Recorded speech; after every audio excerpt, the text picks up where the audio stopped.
নমস্কার, কেমন আছেন আপনারা সবাই? এসপি কিচেন ব্লগে আপনাদের সবাইকে স্বাগত জানাই। আজকে আমি দেখাবো আপনাদেরকে ভাপা সন্দেশ কিভাবে খুব সহজে আর খুব তাড়াতাড়ি তৈরি করা যায়। তো সেই ভাপা সন্দেশটা খুব তাড়াতাড়ি হয়েও যাবে আর ইচ্ছে মতো আপনারা খুব যখন তখন তৈরি করে নিতে পারবেন। আপনারা ভাপা সন্দেশ তৈরি করে কিন্তু হয়ে যাবে।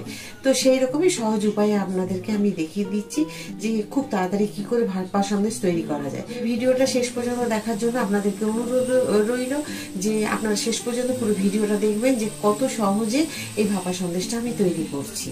তো সাথে থাকুন আমার সাথে রান্নাঘরে। গ্যাসটা ধরিয়ে দিলাম আর বসিয়ে দিলাম আমি একটা ডেকচির মধ্যে জল, অল্প একটুখানি জল দিয়েছি, মানে হাফ কাপ মতো। এখানে আছে দুটো দুধের প্যাকেট, আমি 1 লিটার দুধ দিয়ে করব। আর এখানে একটা দেবো এই যে 10 টাকার গুঁড়ো দুধের প্যাকেট। তো এটা সাইডে থাক, যখন দেব তখন দেখাবো। আর আমি 2 প্যাকেট দুধ দিয়ে আমি আজকে এই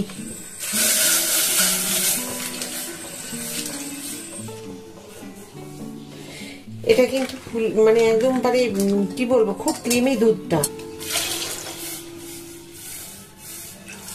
ব্যাস, এটা এবারে ফুটবে যখন, তখন আপনাদেরকে আবার আমি দেখাবো। 1 বাটি জল নিয়েছি, 1 বাটি নয়, একটু কম আছে 1 বাটি থেকে। আর এই যে ভিনিগার নিয়েছি, ভিনিগার থেকে আমি দিয়ে দেবো 1 ঢাকা ভিনিগার। তো এই 1 ঢাকা ভিনিগার দিয়ে আমি ছানাটাকে কাটাবো। আপনারা চাইলে লেবু দিয়েও করতে পারেন, লেবু দিয়েও হবে আর ভিনিগার দিয়েও হবে। তো ডাইরেক্ট ভিনিগারটা না দিয়ে এরকম জলের মধ্যে মিশিয়ে নেবেন। আমি জানি আপনারা জানেন, তবু আপনাদেরকে আবার একবার আমি মনে করে বলে দিলাম। আর ছানাটা যখন কাটানো হবে সেই সময়টা কিভাবে কাটাবেন সেটা আপনাদেরকে আমি দেখিয়ে দেব।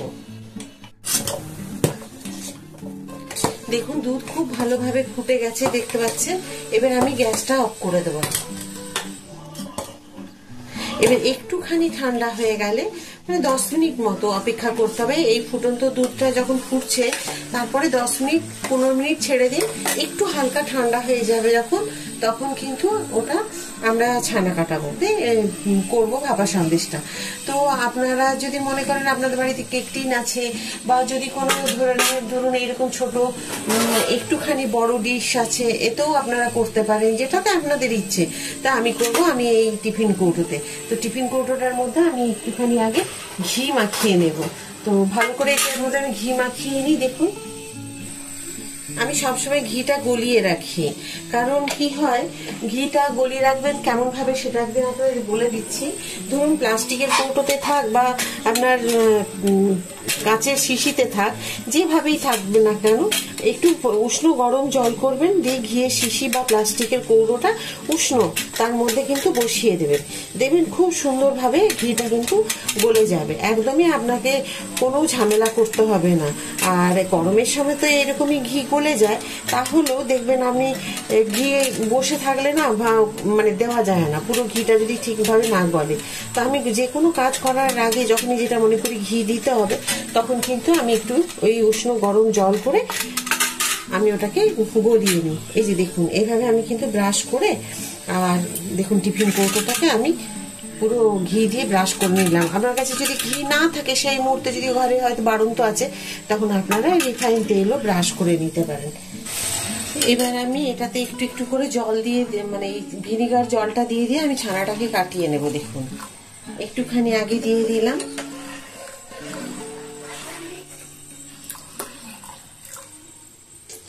আবার একটু দিলাম, এবার আমি পুরো জলটাই দিয়ে দিলাম। বাহ, কি সুন্দর ছানাটা দেখুন কেটে যাচ্ছে।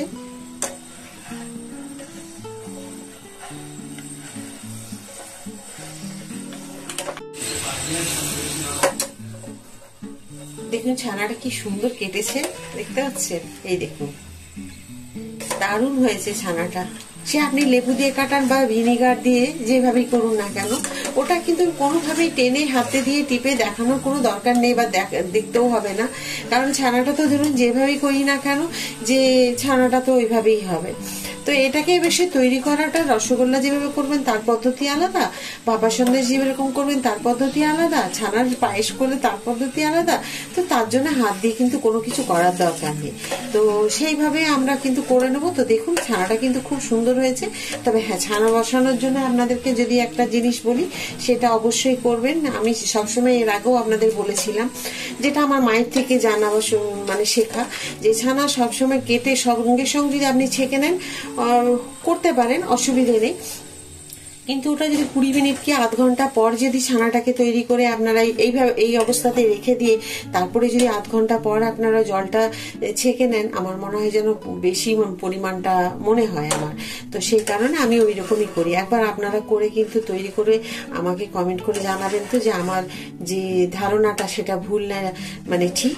তো তাহলে আমিও জানতে পারবো যে হ্যাঁ সত্যি আমার এটা ভুল ভাবি না ঠিক ভাবি। তো আমি ওই রকমই করি। তো আধ ঘন্টা বা 20 মিনিট এইরকম মতো রেখে দিই। তো আমার ছানাটা হয়ে গেছে। এখন আমি এটা একটুখানি রেখে দেবো 5-10 মিনিটের জন্য।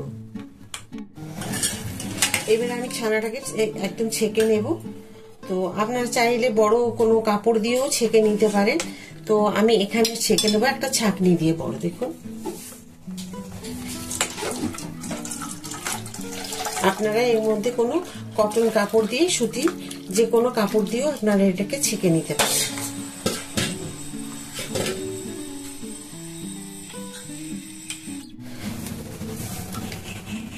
যদি ভিনিগার দিয়ে আপনারা ছানাটাকে তৈরি করেন তাহলে কিন্তু অবশ্যই এই ছানাটাকে 2-3 বার ধরে জল দিয়ে, ঠান্ডা জল দিয়ে বা এরকম নর্মাল যে জল আছে সেই জল দিয়ে ধুয়ে নেবেন। তো আমি 3-4 বার ধুয়ে নিয়েছি, যাতে কিন্তু ভিনিগারের যে গন্ধটা সেটা যেন না থাকে।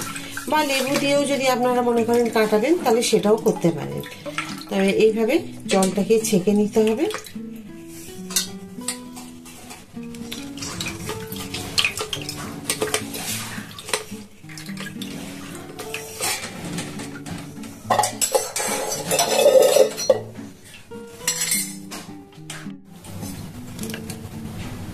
ছানার জল পুরো ঝরে গেছে দেখুন। তো আপনারা যদি পরিমাণটা যতটা করবেন সেই বুঝে আপনারা চিনিটা দেবেন। আমি করেছি 2 প্যাকেট, মানে 1 লিটার দুধের করছি। তো আমি দেবো 100 গ্রাম চিনি। এবার মিষ্টিটা দেখুন, সুগার সন্দেশ বলে এটাকে, বা কেউ ভাপা সন্দেশ বলে, তো যে যেটা ভাবে বলেন আপনারা আর কি। তো এটাকে কিন্তু আপনাদেরকে চিনিটা যদি বেশি খান তাহলে বেশি দিতে হবে। আর যদি মনে করেন এটার মধ্যে মিষ্টি তো কম থাকে তাহলে মিষ্টি কম দেব। আর এটা যেহেতু সুগারের মানুষরা বেশি খায় সেই জন্য কিন্তু এটা চিনির পরিমাণটা কম দেওয়া হয়। তো আমি এটাতে দেখুন 1 লিটার দুধে আমি দিয়ে দিচ্ছি 100 গ্রাম চিনি। দেখুন 100 গ্রাম চিনি আছে। আপনারা গুঁড়ো চিনি দিলে দিতে পারেন, কিন্তু গুঁড়ো চিনি না দিলেও চলবে, এরকম চিনি দিয়ে দিলে হবে। তো এটার মধ্যে আমি চিনি দিয়ে দিলাম। এবার আমি এটাকে মিক্সিতে একটু পেস্ট করে নেব। তো আমি একটা দেখুন একটা কড়াইয়ের মধ্যে একটু জল বসিয়ে দিলাম, যে সন্দেশটা আমি ভাপা করব সেই কারণে। তো এই জলটা যাতে একটু ফুটে ওঠে তার সেই কারণে একটু গরম হয়ে যাক, তারপরে আমি এই সন্দেশের সমস্ত কিছু রেডি করে এটা বসাবো। আমি ছানাটাকে দেখুন একবার পেস্ট করে নিয়েছি। এবার এই গুঁড়ো দুধটা মেশাবো। আপনারা চাইলে 2-3 প্যাকেট যতটা খুশি মেশাতে পারেন, কিন্তু এই 1 প্যাকেট, এই 1 কিলোর জন্য 1 প্যাকেটই ঠিক আছে। তো আমি এইভাবে 1 প্যাকেট দিলাম, এইটুকু দিলেই যথেষ্ট। এতে কি স্বাদটা খুব সুন্দর বাড়ে। তো আপনারা চাইলে 2 প্যাকেটও দিতে পারেন। কি মিহি পেস্টটা হয়েছে, এইরকমই আপনাদের করে নিতে হবে। তা আমি যে আস্ত চিনিটা, যে দানা চিনি দিলাম, তাতে দেখুন কি এইরকমই হয়েছে। তো আপনাদের গুঁড়ো চিনি দেওয়ার কোনো দরকার নেই। এইভাবেই কিন্তু আপনারা যেরকম চিনি বাজার থেকে নিয়ে আসেন ওইভাবেই চিনি দিয়ে দেবেন। এবার আমি টিফিন কৌটোটায় দিয়ে দেব।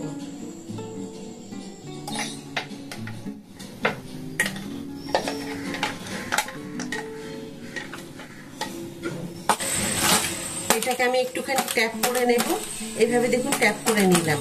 আপনারা চাইলে কিন্তু এর ভেতরে একটা বাটার পেপার দিয়ে দিতে পারেন। বাটার পেপার যদি নাও থাকে তো না দিলেও চলবে। তো আমি বাটার পেপার আছে, আপনাদেরকে বাটার পেপার ছাড়া আপনাদেরকে দেখালাম এই কারণে। তো অনেক সময় অনেকের বাড়িতে বাটার পেপার নাও থাকতে পারে, সে কি তাহলে তৈরি করবে না? তো যে কোনো খাতার পেজ, যেগুলো সাদা পেজ থাকে, অঙ্ক খাতা আমরা অঙ্ক করতাম, সেই সব পেজ দিয়েও আপনারা তৈরি করতে পারেন যদি বাটার পেপার না থাকে। তো সেটাও যদি না থাকে, যদি বাচ্চারা কেউ না থাকে বাড়িতে পড়াশোনার জন্য, তো আমি এই কারণে এটা দেখালাম যে এইভাবে বসিয়ে দেবেন। আর যদি টিফিন কৌটোতে না করেন তাহলে যে কোনো একটা জিনিসে যেটাই করবেন একটা সেই বোঝে একটা থালা দেবেন ঢাকা। আর যদি টিফিন কৌটোতে করেন তাহলে টিফিন কৌটোর এরকম ঢাকা দিয়ে দেবেন। এবার আমি ঢাকাটা খুলে দেখি, দেখুন জলটা পুরো গরম হয়ে গেছে। আর এটাকে আমি একটা স্ট্যান্ড বসিয়েছি, স্ট্যান্ডের উপরে দিয়ে দিলাম। এবার এটাকে আমি অন্তত 8 ঘন্টার জন্য দিয়ে দেব। তো 8 ঘন্টার জন্য ভাপে এটা সেদ্ধ হবে, ওই জন্যই তো বলে ভাপা সন্দেশ। তো এটাকে আমি 8 ঘন্টার জন্য দিয়ে দিলাম। এটা হোক ভাপা সন্দেশ। আর আঁচটাকে লো ফ্লেমে দিয়ে দেবেন, তাহলেই সুন্দর এটা হতে থাকবে। 10 মিনিট পর একবার নামিয়ে ঠিক এইভাবে, যদি আপনাদের কাছে কেশর ফুড কালার থাকে তাহলে একটুখানি এইভাবে ছিটিয়ে দেবেন মাঝখানে, ব্যাস আর কিচ্ছু করতে হবে না। এইভাবে দিয়ে দেবেন, বা কেশর থাকলে কেশর দেবেন। আবার ঢাকা দিয়ে এটাকে আমি বসিয়ে দেব। আমি ঢাকাটা খুলে দেখি,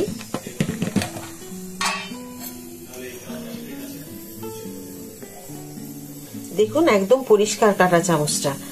তো তার মানে এটা হয়ে গেছে। তো এটাকে আমি খানিকক্ষণ রেখে, মানে 10-15 মিনিটের জন্য আমি ফ্রিজে বা আরো হয়তো একটুখানি বেশি রেখে দিয়ে তারপরে ওটাকে আমি বের করব। দেখুন এটাকে এবার আমি ফ্রিজ থেকে বের করে নিয়েছি। এখন দেখুন কি সুন্দর হয়েছে দেখতে। এটাকে আমি এখন ডিমোল্ড করে নেব। একটুখানি আমি ছুরি দিয়ে কেটে নেব সাইডগুলোকে।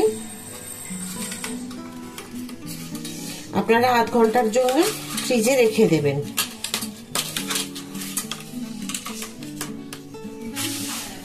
ব্যাস, এবারে এটাকে আমি ডিমোল্ড করে নেব। দেখুন এটাকে আমি ডিমোল্ড করে নিয়েছি খুব সুন্দর করে। এবার আমি এটাকে সোজা করে, তো দেখুন আজকে আমি ভাপা সন্দেশটা খুব সহজে একদম রেডি করে দিলাম। আপনারাও কিন্তু দোকানের থেকেও, মিষ্টির দোকানের থেকেও সহজে বাড়িতে এভাবে ভাপা সন্দেশ তৈরি করতে পারবেন আর বাড়ির প্রত্যেকটি মানুষকে খাইয়ে খুশি করতে পারবেন। তো দেখুন আমি একটা ভেঙে আপনাদের দেখাচ্ছি, কি সুন্দর দেখুন, নরম, দেখেছেন কি সুন্দর। তো এইভাবেই আপনারাও বাড়িতে তৈরি করে নেবেন। আর মিষ্টিটা আপনাদের ইচ্ছে মতো দেবেন। তো এইভাবে বাড়িতে তৈরি করে সকলকে খাইয়ে খুশি করে দিন। আজকে আমি এই সন্দেশগুলো, ভাপা সন্দেশ তৈরি করলাম। আপনাদের কেমন লাগলো অবশ্যই আমাকে কমেন্ট করে জানাবেন। যদি ভালো লাগে তো একটা লাইক করে দেবেন, সাবস্ক্রাইব করতে একদম ভুলবেন না।